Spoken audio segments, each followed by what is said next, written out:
The intervention in Iraq was couched in very benign terms.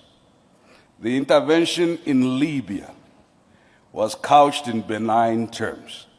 I could give you 100 interventions where the justification, objectively speaking, was on the basis that there was evidence either of genocide or evidence.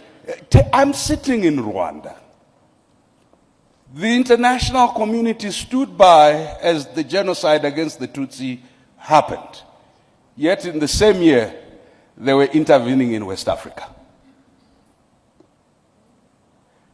The construct of benign and malign is controlled and related to the question of narrative and strategic self-interest.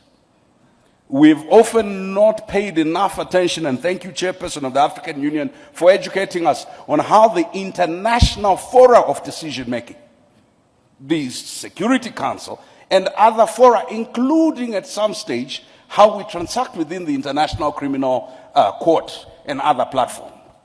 That evidence, and that was my point, we don't control data, we don't control digital platforms, we therefore are not controlling narrative in both analog and digital forms. What can practically be done? We do need to speak to Europeans, not as victims, because the erasure of the contribution in European consciousness of Africans to modernity and civility has constructed a white supremacist view that sees the evolution of modernity as a singularly European contribution. And it is only now that our young researchers are beginning to excavate the contributions of black people, of Africans, towards inventions. Because until now, the province of economy was not the province of black people. In my country, in Zimbabwe, when land was taken, a British court gave a judgment that said, the question before them and who owned the land, they said, one thing is certain, it cannot be the native because the native has no sense of ownership. It was on that basis that land was taken. Number two, on the question of economics, even we pejoratively only talk about our people as informal law, informal economy, yet the informal economy is formal. That's how India developed through its cottage industry. We have a psychotic addiction to colonial definitions of what, and that's why Professor Ashraf is correct. It's not just a narrative about our contribution historically. It's a narrative about our contribution now. Our young people who developed M-Pesa, which is now being used globally, who developed Ushahidi, which has been used by over 300,000 organizations, including the Japanese, the US military, and the NATO forces, are never sufficiently credited. Why? Because it is not in the current psyche of most Europeans possible that Africans are anything else except the object of charity that deserve our mercy and our pity. Why? Because they are governed by tyrants, right? Or Africans are incapable of ethics. And we've constantly said that Switzerland, which received the Abacha loot, which received the loot from the then Zaire, now DRC, has constantly been ranked in anti-corruption indices as the cleanest country in the world.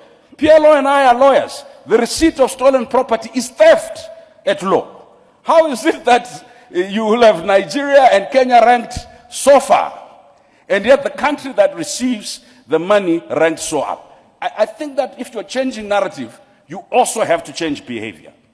Our African leaders and citizens constantly confirm the European caricature, an object of pity. When we come into this spaces, we can never transact revolution in courtesy. I like to be civil, to be courteous, right? But each time I start pointing to atrocities committed by African governments, the Europeans and the Americans cheer me up. Each time I refer to the historical atrocities and continuing atrocities committed first by governments and by companies that are dumping cyanide into our underground water and nuclear waste, right? You know what it is said? This is retrogressive. It's undermining investment. It's listen, we cannot win the narrative battle by arguing in pockets. They are happy us talking about our localized, indigenized oppression. They are never happy us talking about the question of distribution and redistribution, of the global economy, of global power. And what Nkrumah and others realized in 1963 at the founding conference, if Africa is not represented, if Africa does not own its narrative, but you can't own your narrative if your leadership is totally disconnected from its people. You can't own your narrative if your intellectuals are totally disconnected. We have underinvested in rural areas and slums where the majority of our people are. In fact, we treat them as security threats and they are over-policed. Number two, we have underinvested in our academic and research institutions. We'd rather bring McKinsey and bring Deloitte and Touch. They will help us do AU reform. Why? Because there are no African consultancies that we know. Even if they exist, we have no relationship with them to help us with AU reforms, with anything else. And this is not a pronouncement on McKinsey or Deloitte. It's a pronouncement on ourselves.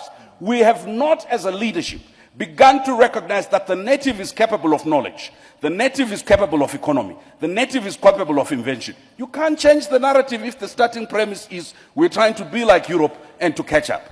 We can't change the narrative when we're constantly trying to learn from others without understanding, and I'll end with that. What William Tunga said, the former Chief Justice of Kenya. He says, let's not engage in this romanticist view that there can only be one way to learn. We first must indigenize knowledge. That's what I said. Learn from our culture and traditions. Number two, we must diversify who we learn from. We can not only learn from the West. We need to learn from everybody who has something to teach. Number three, we must domesticate what we learn. If we're going to learn anything, let's domesticate. I think the chairperson and the minister said it's consciousness.